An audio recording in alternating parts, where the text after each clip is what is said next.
part two of some parts of Chris Hedges' essay here. How do we resist?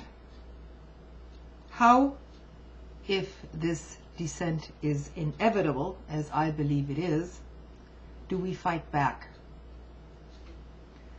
Why should we resist at all? Why not give in to cynicism and despair? Why not carve out as comfortable a niche as possible within the embrace of the corporate state and spend our lives attempting to satiate our private needs?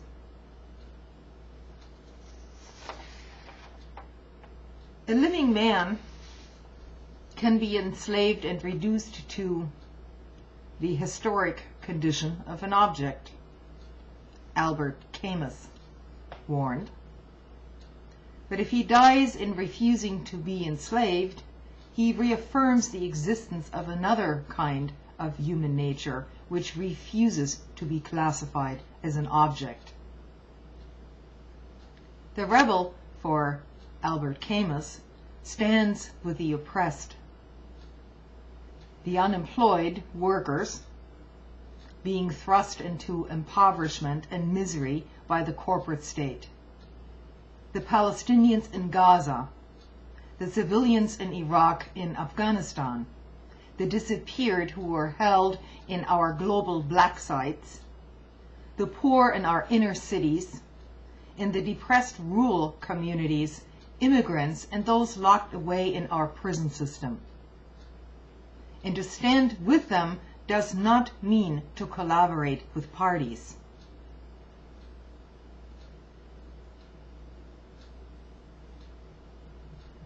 You do not become a dissident just because you decide one day to take up this most unusual career. Václav Havel said when he battled the communist regime in Czechoslovakia, you're thrown into it by your own personal sense of responsibility, combined with a complex set of external circumstances. You're cast out of the existing structures and placed in a position of conflict with them. It begins as an attempt to do your work well and ends with being branded an enemy of society. The dissident does not operate in the realm of genuine power at all. He's not seeking power. He has no desire for office or to get votes. He doesn't attempt to charm the public. He offers nothing and promises nothing. He can offer only, if anything, his own skin. His actions simply articulate his dignity as a citizen, regardless of the cost. Now, I would interject here that I don't necessarily agree with Václav Havel's statement here, because it's not necessarily always the case that dissidents like himself do not end up in power eventually. So there's much to be said about that statement. But the first part of it is most likely correct. You do not become a dissident just simply because you choose to become one. There comes a point.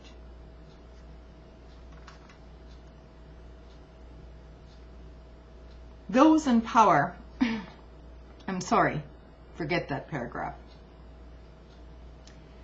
There is a time when the operation of the machine becomes so odious and makes you so sick at heart that you cannot take part. The capacity to exercise moral autonomy, the capacity to refuse to cooperate, offers us the only route left to personal freedom and a life with any meaning at all.